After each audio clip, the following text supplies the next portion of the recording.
Chiefs win the Super Bowl. Chiefs win. Cry, Eagles, cry. Great, excited to be back in the league. You know, every day I got the Three Stooges in the studio with me is a good fucking day. Mm-hmm. You know what I mean? So let's make sure he gets that bag. Frauds! Woo! Justin's way ahead in picks. That's all that you need to fucking know. Show's over. Show's over. We're going home. I'd like to welcome you back to another page of the Playbook Sports Podcast. What's going on, everybody? Welcome back to the Playbook Sports Podcast. We've got a full studio. Is my favorite thing in the entire world. We got Don, Sage Brown, and Haas. We got Chiefs and Haas, and we got my boy Ayo. Let's go. It's gonna stick. It's gonna stick.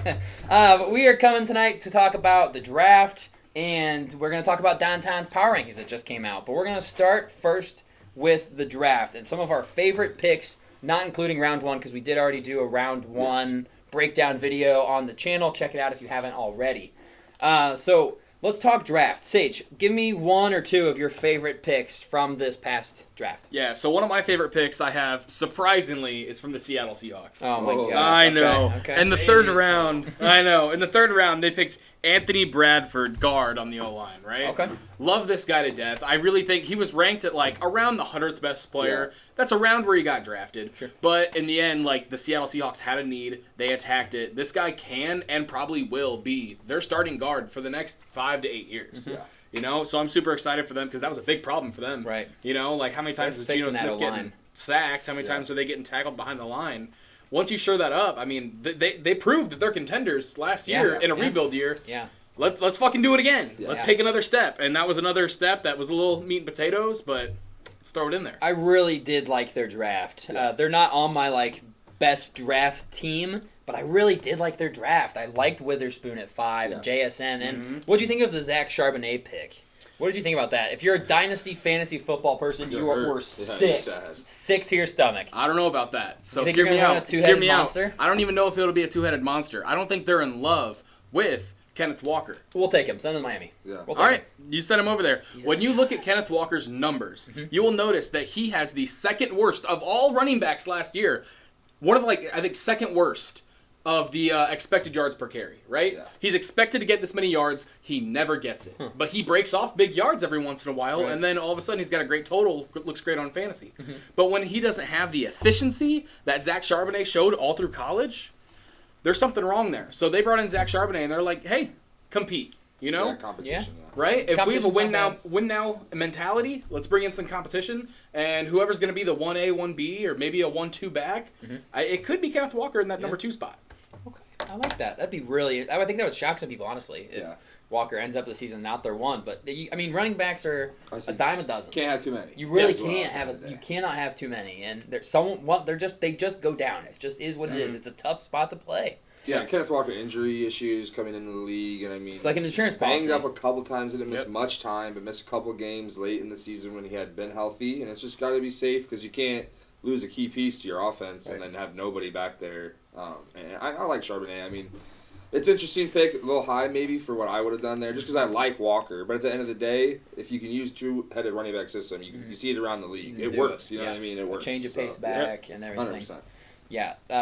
Speaking of running backs, and I'm not going to talk on this one long because I interrupted Sage. Love Roschon Johnson of the Bears. Same. Absolutely love that pick. He could be I think he's going to be your number one out of camp. Yeah, I mean, I like Foreman.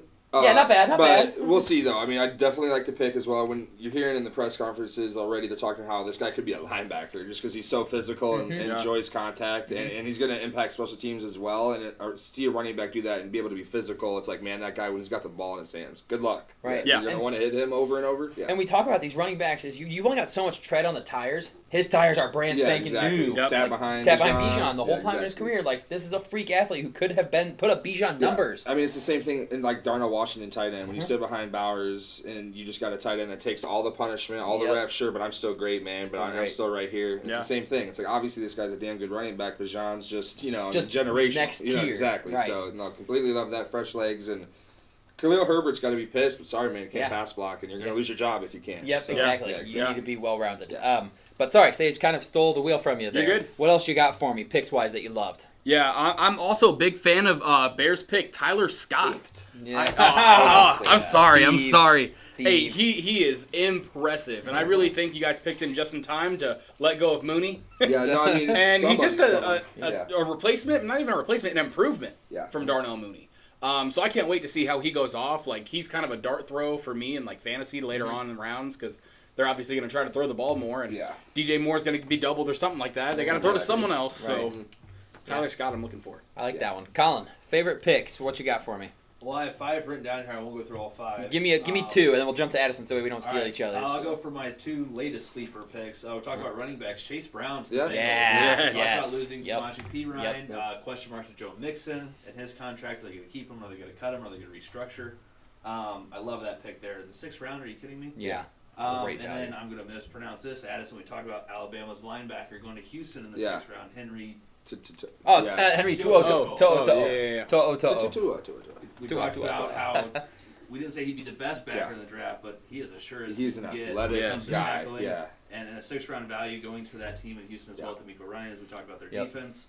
Love that pick. Yeah, I don't think you can go wrong by drafting an Alabama defensive player. No. I just Yeah. don't think you can. Like, you have to at least give them a chance because Yeah, they're going to 100%. do something. Like the Bengals taking a shot on Jordan Battle in the 3rd round. You just lost Jesse Bates. I love them bringing in Jordan Battle. Yep. Coached by Saban.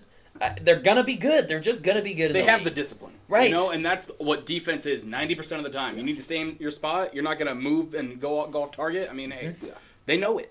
Yeah. And so does Georgia. Yeah. So Yeah, is Jordan. seriously. Man. That's why they're the best. Right. Addison, SEC some of your monsters. favorite picks. Well, obviously Tyler Scott. I just love the spot we got him. 133. Just Great Yeah. value. like you said, with Great value. Claypool and Mooney both free agents after this upcoming season. One of them's going to go, and there's your replacement. You don't have to talk about him much, but DeJuan Jones for the Browns. Ah, yes. Yeah, love that the pick. roster in Yes. Cleveland, and I just love, Love the piece that they added roster. to that roster, baby. DeJuan Jones, 6'8", absolute freak of a lineman. Gosh. Just monster size out there. Got to protect Deshaun. Got And him with the 4th? Yeah, At pick 111. 111. Pick Right after, 111. right after the Colts, who I thought might Take take him, but no, instead they don't. But I love DeJuan Jones for the Browns. And then this one, pick 187 for the New England Patriots. Yeah. Kayshon Boutte. Yes. I thought slipped. Same. Written down. Some weird stuff off the field. Heard him around the combine time, and didn't have the best season at LSU. 2 years ago, had a better year. But I really love New England addressing the weapon for the receiver room when they're losing Jacoby Myers. It's a late round pick on a guy that potentially could boom in the league, and I just love that where they got him. 187. To thank you for an LSU stud. Yeah. I was shocked that they waited that long to get a pass catcher, too. Yeah, that's true. But, hey, I mean, I think they really got the value for it. So. Well, I hope you didn't say this guy, Nate. Actually, I'll let you go. No, go ahead. Andrew Voorhees for Yeah, the Ravens. yeah. Just late. Absolute I love home run. ACL, Home run but pick. don't matter, man. They're obviously intending him to play next year, and if his health's there, Yep. guy's a freak. Tore his ACL, then went out and benched the most out of anybody in the combine. Yep. So, Won the combine. Man. just shows his toughness right there when he's healthy. Like, 7th round pick, I'm pretty sure. I wrote about this in the column I did on the draft, which if you aren't familiar with our website, go to www.playbooksportspodcast.com. We are live on there. We do columns like you wouldn't believe, pictures, videos, everything you could want there. He was one of my favorite picks of the entire draft, Andrew Voorhees. It's such a Ravens thing to do. It just is, and I really am starting to hate you guys a little bit because We'll take it. you're rapidly, as you'll see in my Baltimore Ravens video that's coming out in 2 days, because I'm recapping off seasons for all 32 NFL teams, 32 teams in 32 days. Day one just came out today. Check those out. But when my Baltimore one comes out, I mean, you guys are up there with the Eagles as the gold standard for drafting right now. We're just going to draft for the future. We're going to draft for now and the future. Two of my favorite picks, Voorhees. I love Trenton Simpson at pick 86. Yeah. That is a first-round caliber middle linebacker. So happy we got And him he there. just fell into your laps at 86. I don't know what kind of lamp you guys rubbed to get all this fucking luck, but oh my God. Fantastic value. And Andrew Voorhees, I mean, that shows how easy would it be to be devastated that you just tore your ACL before you can finally get your money. You've gone through all of this grueling work to get to this point, and then you tear your ACL and it's over. And instead of pouting and being bummed about it, he just went and out-repped everybody on the bench press and put up 38 reps, which is in crazy strength. Probably used that pissed off mentality. Oh my God. You know he was mad. And he couldn't even use his leg. Like benching, you have to translate strength from your legs up to push up that kind of weight that many times. Couldn't even use one leg. Did it on. He could have probably benched 40 times without a torn ACL, maybe. Yeah. And I love that heart. That is something you cannot teach. No. Yep. So how many people would just pout and be like, I'm done. Yeah. I'm going home. I'm going to go have surgery. I'm not focused on this anymore. I don't want to do Yeah. interviews. I'm out. And he's like, yeah, let's do the bench right now. Let me show you guys what I got. With that heart that you were talking about, reminds me of when we had Marshall Yonda for 13 Yeah, years. awesome guard. Bring him back in. Yeah. You know? Yeah. Just replace that And it's a guy 7th round 2 years pick. out. It's a 7th. exactly. How many 7th rounders make the team? Not many. This Mm-hmm. guy is going to be your starting guard next season, not 2023. They recognize, nope, not our guy yet. But 2023 and 2024 and Whoever we forward. draft there probably wasn't going to make it anyway. Exactly. It was, and you traded up to get him. You didn't even have a pick anymore. Like, draft Traded was with over. the Browns, surprisingly. Yeah, Browns give you a good one. I really loved that pick and the Trent Simpson pick. Another one I really liked, the day of the draft. If you haven't seen our initial draft reaction videos, I didn't like what the Lions were doing. I didn't. Yeah. I was very confused. Jack Campbell at 18, Jahmyr Gibbs at 12 with Bijan Robinson on the board at 6. What are we doing?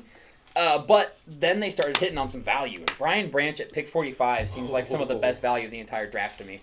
I mean, how many times did we have? I remember thinking not long ago, God, if he went 10 to Philly, that'd be a crazy fit. And he goes at 45. Are you kidding me? This guy's a Swiss Army knife in the defense. I mean, Yeah, bad combine really destroyed him. Destroyed But his stock, him. but it's just like, well, we'll see when give me guy's the on tape field. over the combine every single time, man. And so I love that pick. I really did. And I've got a ton more written down here, but I don't want to steal any more. Sage, do you have any more written down that you want to discuss? Not that I think I'm going to. I think I might steal one Mm-hmm. from someone else. I'll leave it be. Leave it be. Okay, Colin? Okay. I don't have any heavy sleepers anymore. I gave Okay. my 2 Sure, sixth-round sure. sleepers. I have 3 third-round guys. Let's hear I 'em. liked. Talked about this guy not being maybe a first round, but early second round. We talked about him being a day 2 guy. Cedric Tillman. wide Yep. receiver, Yeah. going to Written Cleveland. down. Yes. Obviously, Amari Cooper, clear number 1, but who's number 2? Yeah. I believe Donovan Peoples-Jones. Yeah. And then if he's number 2, he's number 3. You know, Right. a lot of guys run 3 receiver sets nowadays. Loved him in the 3rd round. Thought that was great value. Thought he was maybe better than Jalen Hyatt as Me well. too. Yeah, just injury in college. kept them out. Yeah. Mentioned his name, Addison. We talked about Blake Bowers, Darnell Washington as well in the 3rd round to Pittsburgh. Pittsburgh's a team I really love Their draft was too. Fuck so good. Pittsburgh. Unfortunately, So good. that's crazy Fuck value for a Pittsburgh. guy that a lot of us had late first, early. You know, you were praying at 40. I wanted him to. Whatever. it I was on the Dolphins plane, and I was fortunate enough to connect to Wi-Fi on the plane. Yeah. I watched the Dolphins pick live. I see Teron Armstead come walking out. I'm like, come on, do it. I'm very happy with the Cam Smith pick, but I would have gotten out of my plane seat fist pumped if he said Darnell Washington. A Marshall would have taken him. Yeah. They Yep, would have landed yep, worth immediately. It. Worth it. Worth Worth that. every fine. Injury concern, maybe. I don't know how or why. Where'd it but come from? He just looked the- great just at the Georgia. Potential alone enough is good enough for me. And I'm going to pronounce this guy's name because I haven't heard it pronounced yet. Mm-hmm. Dallas drafted Texas inside linebacker. Is it Demardian Overshawn. Great pick. Out of Texas. We don't have an inside backer at all. Yeah. Van Van Esch knows Der more of Esch. an off-ball backer. I really like that pick, especially after watching the tape on them. Yeah. So Texas those are had my some 3 good third kind of players that weren't getting a lot of love that Yeah. got drafted. Addison, any other players you want to shine a spotlight on? Keely Ringo to the Eagles. Just Yeah. absolute. Jesus. Can I just say the Eagles draft as well? Though Yeah. Howie As Roseman a whole. is coming out. Oh, GMs are pissed that he's getting all this praise. Well, stop letting this guy have deserves great it. draft after draft, sign all these players year after year, and just keep rebuilding the Eagles team. But really, Keely Ringo and then Adebawore. Yeah, for the Adebawore, Colts. yeah. Adebawore for the Colts. Yes. Like we talked about him potentially being a 110. first-round pick, Right. potential just the DN if they were going to go early, but love him at 110 for the Colts. DeJuan Jones was there, but just a line that wasn't able to get to the quarterback often. Yep. Some injuries on the defense last year. I like the Colts draft as well, just in the Same. top. If I had to rank the list, they'd be at the top. Yeah, I agree. Last players I'll talk about before we give our winners of Yeah. the draft and losers of the draft in our opinions. I really liked the Giants draft. Yeah. Yeah. John Michael Schmitz at 57 was awesome value. For my opinion, the best center. Some have John Tippmann, who went to the Jets. I was a John Michael Schmitz fan at 57. That's great value. And a lot of mocks had them taking Jalen Hyatt at pick 26 or whatever their pick was in the first Yeah. round. They got him at 73 instead. He just was dropped. crazy. How is he going to fall to them at 73? He had a crazy year at Tennessee, and he just falls right to him at 73. I mean, that was a perfect scenario. I did see a video of, I think it was a Cowboys coach or scout talking to him, and he's like, Jalen, you know what you can do and what you can't do. And he's like, what can't I do, coach? He's like, you know what you can't do. Yes. And now he's going to play you Or, twice he a was like- year. He's like, you know what Yeah. you are. You know what you, You know are. you Just a are. burner, Just straight speed. runner. Yep, just speed. You know what you are. Oh, that's going to light a fire in him. I can run routes. I can run routes. Yeah, I Watch saw me. that video, too. Uh-huh. I was like, oh, I don't love that. I did love the Cowboys taking Deuce Vaughn and Yeah, letting his that was dad a call cool- that him was a and cool say, hey, moment. you want to come to work with me next week? I loved that moment. Yeah, That was awesome. But yeah, there was a ton of talent in this draft. Hendon Hooker going at 68. I mean, that's crazy value for Detroit. Great pick by them. Michael Mayer going to 35 to the Raiders. Bye-bye, Laporta Darren getting Waller. picked Yeah. a pick before him Yeah, too. That Laporta was going to surprising. who? Laporta. He went to the Lions. Lions. Yeah, that was a great pick. Lions, big Iowa guys, Campbell and Yeah, Laporta. yeah. Maybe missed first round, but Second, then they started The rest crushing of it. it, They really yeah. did do well, man. And I'm a big fan of Jordan Addison to the Vikings. I think he's plug and play day one. Their number 2 receiver. All the attention's going to Justin Jefferson and T.J. Hawkinson and whoever they have at running back, be it Dalvin Cook. Jordan Addison is the crispest route runner in this draft class. And I think he's going to have a really good rookie season. Yep, absolutely agreed. Sage, who